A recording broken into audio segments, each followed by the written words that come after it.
굿모닝 365 통성경 시간입니다. 바울은 고린도전서에서 고린도 성도들을 향한 마지막 가르침을 예수 그리스도의 부활로 마무리합니다. 그리스도인은 부활을 소망하며 구별된 삶을 살아야 한다는 것입니다. 구별된 삶을 산다는 것은 세상에 휩쓸리지 않고 담대한 믿음으로 거룩한 삶을 살아야 함을 의미합니다. 사도 바울은 로마 시민권을 소유한 사람이었지만 천국 시민권에 소망을 두고 사는 사람이었습니다. 이런 그가 고린도 성도들에게 썩어질 것을 붙들지 말고 썩지 않을 영원한 것을 붙잡으라고 조언합니다. 바울의 편지 마지막 즈음에 고린도 교회 성도들에게 예루살렘 교회 성도들을 돕기 위한 구제 헌금에 적극 참여할 것을 독려합니다. 자, 그러면 오늘의 성경 고린도전서 15장에서 16장까지 읽겠습니다.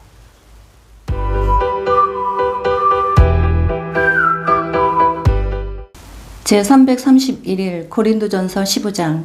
형제들아, 내가 너희에게 전한 복음을 너희에게 알게 하노니 이는 너희가 받은 것이요 또 그 가운데 선 것이라. 너희가 만일 내가 전한 그 말을 굳게 지키고 헛되이 믿지 아니하였으면 그로 말미암아 구원을 받으리라. 내가 받은 것을 먼저 너희에게 전하였노니 이는 성경대로 그리스도께서 우리 죄를 위하여 죽으시고 장사 지낸 바 되셨다가 성경대로 사흘 만에 다시 살아나사 게바에게 보이시고 후에 12 제자에게와 그 후에 500여 형제에게 일시에 보이셨나니 그 중에 지금까지 대다수는 살아있고 어떤 사람은 잠들었으며 그 후에 야고보에게 보이셨으며 그 후에 모든 사도에게와 맨 나중에 만삭되지 못하여 난 자 같은 내게도 보이셨느니라.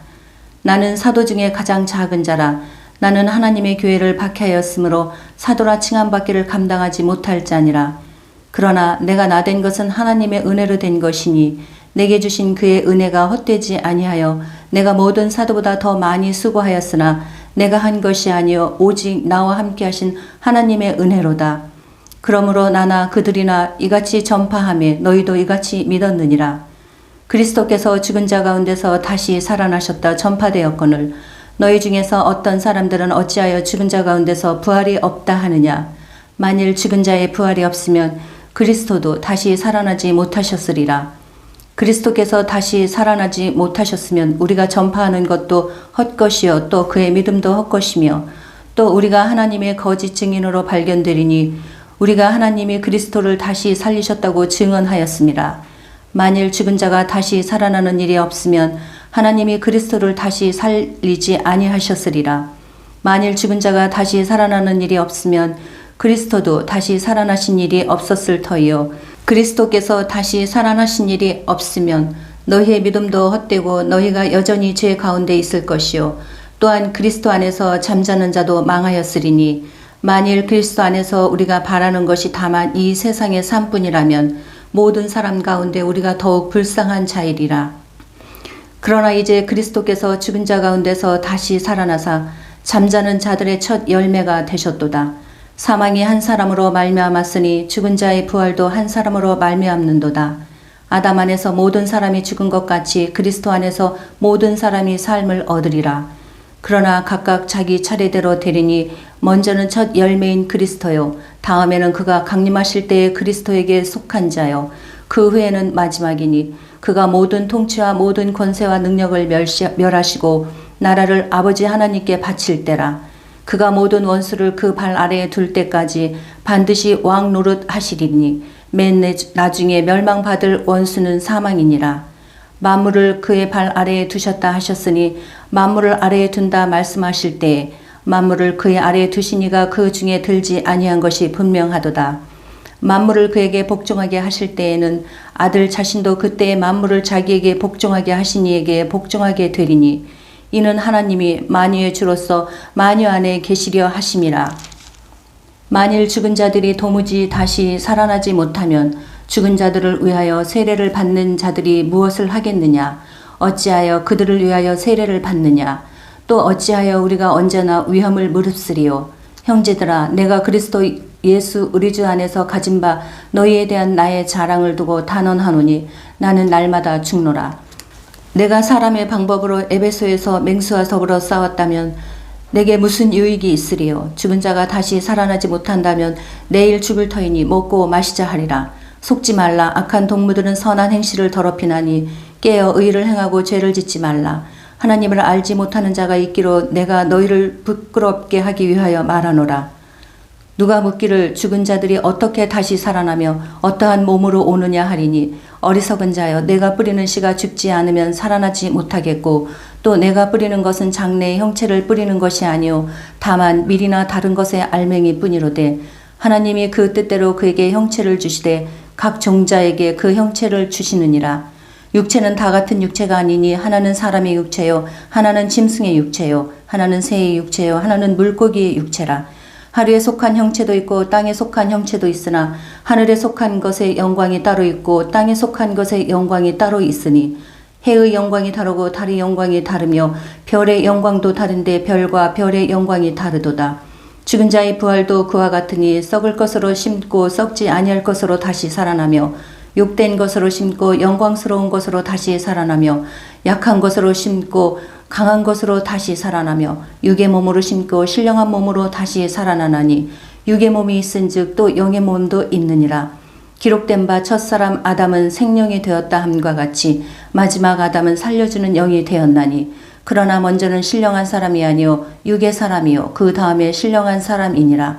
첫사람은 땅에서 났으니 흙에 속한 자이거니와 둘째 사람은 하늘에서 나셨느니라. 무릇 옥에 속한 자들은 저 흙에 속한 자와 같고 무릇 하늘에 속한 자들은 저 하늘에 속한 이와 같으니 우리가 흙에 속한 자의 형상을 입은 것 같이 또한 하늘에 속한 이의 형상을 입으리라. 형제들아 내가 이것을 말하노니 혈과 육은 하나님 나라를 이어받을 수 없고 또한 썩는 것은 썩지 아니하는 것을 유업으로 받지 못하느니라. 보라 내가 너희에게 비밀을 말하노니 우리가 다 잠잘 것이 아니요 마지막 나팔에 순식간에 호련히 다 변화되리니 나팔 소리가 나매 죽은 자들이 썩지 아니할 것으로 다시 살아나고 우리도 변화되리라. 이 썩을 것이 반드시 썩지 아니할 것을 입겠고 이 죽을 것이 죽지 아니함을 입으리로다. 이 썩을 것이 썩지 아니함을 입고 이 죽을 것이 죽지 아니함을 입을 때에는 사망을 삼키고 이기리라고 기록된 말씀이 이루어지리라. 사망아 너희 승리가 어디 있느냐? 사망아 내가 쏘는 것이 어디 있느냐? 사망이 쏘는 것은 죄요 죄의 권능은 율법이라. 우리 주 예수 그리스도로 말미암아 우리에게 승리를 주시는 하나님께 감사하노니 그러므로 내 사랑하는 형제들아 견실하며 흔들리지 말고 항상 주의 일에 더욱 힘쓰는 자들이 되라. 이는 너희 수고가 주 안에서 헛되지 않은 줄 알미라. 고린도전서 16장. 성도를 위하는 연배에 관하여는 내가 갈라디아 교회들에게 명한 것 같이 너희도 그렇게 하라. 매주 첫날에 너희가 각 사람이 수입에 따라 모아두어서 내가 갈 때에 연보를 하지 않게 하라. 내가 이럴 때에 너희가 인정한 사람에게 편지를 주어 너희의 은혜를 에루살렘으로 가지고 가게 하리니 만일 나도 가는 것이 합당하면 그들이 나와 함께 가리라. 내가 마게도냐를 지날 터이니 마게도냐를 지난 후에 너희에게 가서 혹 너희와 함께 머물며 겨울을 지낼 듯도 하니 이는 너희가 나를 내가 갈 곳으로 보내어 주게 하려 함이라. 이제는 지나는 길에 너희 보기를 원하지 아니하노니 이는 만일 주께서 허락하시면 얼마 동안 너희와 함께 머물기를 바람이라. 내가 오순절까지 에베소에 머물려 함은 내게 광대하고 유효한 문이 열렸으나 대적하는 자가 많음이라. 디모데가 이르거든 너희는 조심하여 그로 두려움이 없이 너희 가운데 있게 하라. 이는 그도 나와 같이 주의 일을 힘쓰는 자임이라. 그러므로 누구든지 그를 멸시하지 말고 평안히 보내어 내게로 오게 하라. 나는 그가 형제들과 함께 오기를 기다리노라. 형제 아볼로에 대하여는 그에게 형제들과 함께 너희에게 가라고 내가 많이 권하였으되 지금은 갈 뜻이 전혀 없으나 기회가 있으면 가리라. 깨어 믿음에 굳게 서서 남자답게 강건하라. 너희 모든 일을 사랑으로 행하라. 형제들아 스데바나의 집은 곧 아가야의 첫 열매요 또 성도 섬기기로 작정한 줄을 너희가 아는지라. 내가 너희를 권하노니 이 같은 사람들과 또 함께 일하며 수고하는 모든 사람에게 순종하라. 내가 스데바나와 브도나도와 아가이고가 온 것을 기뻐하노니 그들이 너희 부족한 것을 채웠음이라. 그들이 나와 너희 마음을 시원하게 하였으니 그러므로 너희는 이런 사람들을 알아주라. 아시아의 교회들이 너희에게 문안하고 아굴라와 브리스가가와 그 집에 있는 교회가 주 안에서 너희에게 간절히 문안하고 모든 형제도 너희에게 문안하니 너희는 거룩하게 입맞춤으로 서로 문안하라.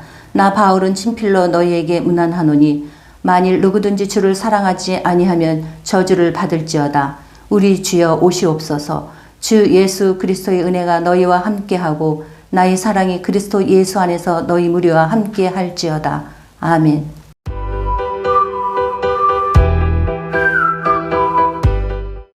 오늘 읽은 본문의 말씀을 네 가지 포인트로 정리해 보겠습니다. 첫 번째 포인트. 바울은 고린도 성도들에게 부활을 소망하며 살아가도록 권면합니다. 고린도 전서는 고린도 교회의 문제에 대한 바울의 답변들이 많이 기록되어져 있습니다. 고린도전서 1장에는 분열과 파당의 문제, 5장에는 음행 문제, 6장에는 성도 간의 소송 문제, 8장에는 우상 제물로 인한 식사 문제, 10장에는 우상 숭배 문제, 14장에서는 성만찬 때의 문제와 은사의 남용에 대한 문제를 다루고 있습니다. 그리고 15장에서는 부활과 교리 문제들을 다루고 있습니다. 근데 사도 바울이 고린도전서 15장에서는 너희가 쓴 문제에 대하여 말하면 이라는 문구가 없는 것으로 보아서 부활에 대한 것은 고린도 성도들이 직접적인 질문, 직접적으로 바울에게 했던 질문에 대한 답변이 아니라 일부 고린도 성도들이 가지고 있었던 부활에 대한 생각을 염두에 두고 편지를 마무리하기 전에 부활에 대해서 그들에게 가르침을 주기 위해 기록한 것으로 보입니다. 그리스도께서 죽은 자 가운데서 다시 살아나셨다 전파되었거늘 너희 중에는 어떤 사람들은 어찌하여 죽은 자 가운데서 부활이 없다 하느냐. 누가 묻기를 죽은 자들이 어떻게 다시 살아나며 어떠한 몸으로 오느냐 하리니. 아멘. 바울은 복음이란 예수 그리스도께서 하나님의 아들로 이 땅에 오셔서 우리를 위해 대속의 죽음을 이루신 것, 그리고 부활하신 것, 그리고 다시 오실 것을 믿는 것이라고 명쾌하게 설명해 줍니다. 그리고 특히 예수님의 부활은 성경대로 이루어진 것이라고 증거합니다. 내가 받은 것을 먼저 너희에게 전하였느니 이는 성경대로 그리스도께서 우리 죄를 위하여 죽으시고 장사 지낸 바 되셨다가 성경대로 사흘 만에 다시 살아나사. 아멘. 또한 바울은 예수님의 부활을 많은 사람이 직접 목격했다고 증언합니다. 부활의 목격자들은 베드로와 12제자 그리고 500여 형제들, 야고보 모든 사도 그리고 사도 바울이었습니다. 바울은 부활하신 예수님께서 하나님의 교회를 박해했던 자신에게까지 찾아오셔서 자신을 구원해 주시고 부활을 증거하게 하셨다고 증언합니다. 두 번째 포인트. 바울은 부활하신 예수님께서 성도들이 부활할 것을 보증하신다고 가르칩니다. 바울은 부활을 의심하는 고린도 성도들에게 예수님께서 부활하셨듯이 죽은 성도들의 부활도 확실하다고 말합니다. 왜냐하면 만일 죽은 자의 부활이 없으면 그리스도도 다시 살아나지 못하였을 것이기 때문입니다. 이어서 사도 바울은 만약 부활이 없다면 복음도 믿음도 헛된 것이라고 말합니다. 모든 사람이 계속 죄 가운데 있을 것이라고 말합니다.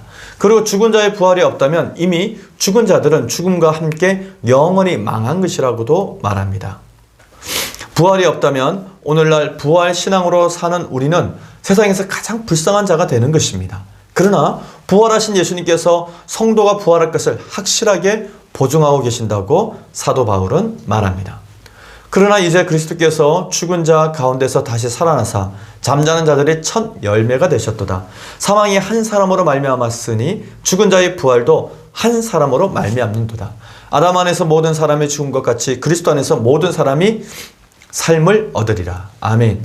이는 부활의 첫 열매가 되신 예수님으로 말미암아 그리스도 안에서 모든 사람이 부활한다는 것입니다.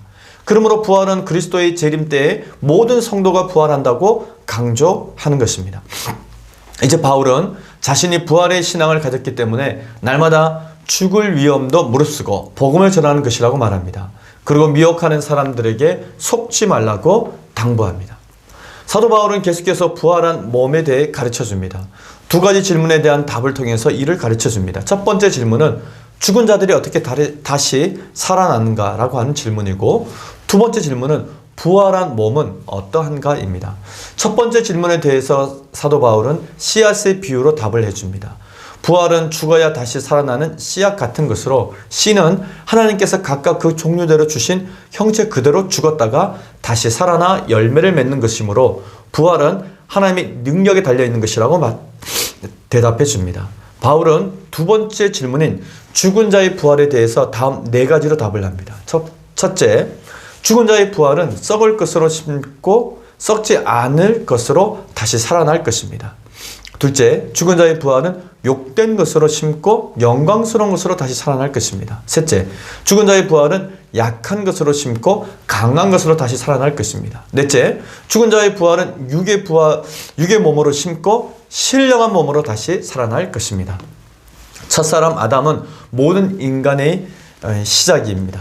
그래서 그는 썩을 몸을 가졌지만 마지막 아담, 곧 예수 그리스도는 부활을 통해 영원한 생명을 가질 완전함의 시작이 된 것입니다. 세 번째 포인트, 바울은 고린도 성도들에게 자신을 대신해 파송하는 디모데를 잘 대해달라고 부탁합니다. 바울은 고린도 성도들에게 고린도 전서를 써서 보내며 가난한 예루살렘 교회를 돕기 위한 연보, 즉 헌금을 독려합니다. 사실 바울은 고린도 교회만 아니라 갈라디아 교회에도 편지를 써서 연보에 동참해 줄 것을 전했습니다. 아마도 사도 바울은 그가 가는 곳마다 교회들에게 구제 헌금을 부탁했던 것 같습니다. 바울이 구제 헌금을 모으려고 했던 이유는 가난한 유대 예루살렘 교회의 그리스도인들을 돕기 위해서였습니다. 바울은 예루살렘 교회와 이방 지역의 교회들이 함께 연합하며 사랑을 실천하기를 바랐기 때문입니다. 바울은 그리스도의 은혜를 추상적인 것으로만 생각하지 않았습니다. 바울은 가난의 문제를 예수님의 눈으로 바라보았고 예수님의 섬김으로 해결하려고 했던 사람이었습니다. 예루살렘 교회를 위한 구제 헌금까지 부탁한 바울은 이제 고린도 교회 방문 계획을 세웁니다. 고린도 교회에 직접 가서 교회 여러 가지 문제를 바로잡겠다는 계획을 말했지만 사실 이 계획은 이후에 조금 변경되어집니다. 바울은 이러한 모든 내용이 담긴 고린도 전서를 받았기를 통해서 고린도 교회에 편지로 전달하게 됩니다. 디모데가 고린도에 도착했을 때에는 이미 바울의 편지가 도착해 있었을 것입니다. 그래서 고린도 교회에게 디모데를 잘 돌보아 줄 것을 편지를 통해서 먼저 부탁했던 것입니다. 바울은 고린도 교회가 파당으로 분열 중에 있었기 때문에 혹시나 디모데가 큰 어려움에 처할까 봐 염려했던 것입니다. 이어서 사도 바울은 고린도 성도들에게 아볼로에 대한 소식도 전해줍니다. 아마 고린도 성도들 중 아볼로파에 속했던 사람들은 아볼로를 계속 기다리고 있었을 것입니다. 형제 아볼로에 대하여는 그에게 형제들과 함께 너희에게 가라고 내가 많이 권하였으되 지금은 갈 뜻이 전혀 없으나 기회가 있으면 가리라. 아멘. 바울은 아볼로에게 교회의 파당에 연연하지 말고 다시 고린도 교회로 돌아갈 것을 계속 권유했던 것 같습니다. 그러나 아볼로는 단호하게 지금은 고린도로 가지 않겠다고 했던 것입니다. 마지막 네 번째 포인트, 사도 바울은 교회에 덕을 세울 수 있는 예언의 은사를 권장합니다. 이제 바울은 고린도 전서를 마무리하면서 성도들에게 다음과 같이 부탁합니다. 첫째, 깨어 믿음에 굳게 서서 남자답게 강건하라. 둘째, 너희는 모든 일을 사랑으로 행하라 라고 부탁을 합니다. 고린도 전서를 통해 당시 고린도 교회의 분쟁, 또 법적인 소송, 영적인 은사와 남용, 파벌의 문제, 빈부의 벽, 우상 제물, 결혼 등 문제가 얼마나 많은지를 보게 되었습니다. 바울은 이 모든 문제에 대해서 구체적인 해결책을 말해주면서 마지막으로 깨어 믿음에 굳게 서서 강건하고 사랑으로 행하라고 권면했던 것입니다. 사도 바울은 고린도 성도들에게 편지를 다 읽은 후에 입맞춤으로 서로 문안하며 하나됨을 확인하라고 말씀합니다. 갈등과 불신의 두꺼운 벽을 허물 수 있는 가장 큰 힘은 서로를 이해하고 받아들이면서 서로를 위로하고 안위하는 그 사랑의 구체적인 실천으로 가능합니다. 바울은 이를 인사법을 통하여 서로 실천할 수 있도록 가르쳐 준 것입니다. 그리고 바울은 마지막으로 그의 소중한 동역자였던 아굴라와 브루스길라 부부의 안부를 씁니다. 왜냐하면 브루스길라와 아굴라 부부는 고린도에서 바울을 만나 함께 고린도 교회를 개척했던 개척 멤버이기 때문에 그렇습니다. 이후에 바울과 함께 에베소로 건너간 아굴라 부부는 에베소에 머물고 있으면서 알렉산드리아 출신이었던 아볼로를 잘 훈련시켜서 고린도 교회 목회자로 파송했던 것입니다. 오늘 우리는 고린도전서 15장에서 16장까지 읽었습니다. 바울이 가진 사회적 조건은 정말 대단했습니다. 가말리엘이라고 하는 최고의 스승 밑에서 그는 학문을 배웠습니다. 그리고 히브리인이었습니다. 그러면서도 한편으로는 로마 시민권을 가지고 있었던 사람입니다. 이 두 가지 조건만 보더라도 정말 잃을 것이 하나도 없을 정도로 대단한 사회적 조건을 갖고 있었습니다. 하지만 그런 바울이 예수 그리스도를 만나면서 예수님의 삶에 대해서 알아가기 시작을 했던 것입니다. 그래서 그 이후부터는 이런 것들을 별로 소중히 여기지 않습니다. 하늘 권세를 가지신 분이 이 땅에 오셔서 십자가에 달리사 모든 사람의 죄를 해결하셨다는 것, 그리고 부활하셔서 모든 사람이 소망이 되셨다는 사실을 바울이 점차 깨달아가면서 거기에 모든 것을 걸었던 것입니다. 그 이후 바울은 누구와 비교해도 부족하지 않은 자기 자신을 사도 중에 지극히 작은 자라고 말합니다. 나중에는 죄인의 개수라고까지 표현을 합니다. 부활하신 주님을 만난 바울은 예수님 앞에서 작은 자에 불과했고 용서가 필요한 죄인에 불과했습니다. 그렇게 작은 인생을 들어서 크게 쓰시는 하나님의 놀라운 계획에 오늘도 우리는 감사할 수밖에 없습니다. 사도 바울을 들어 쓰신 하나님께서 오늘도 지극히 작은 자인 우리들을 들어 쓰시는 것은 하나님의 놀라운 은혜입니다. 오늘도 그 은혜를 기억하시면서 승리하는 하루가 되시기를 바랍니다. 화이팅!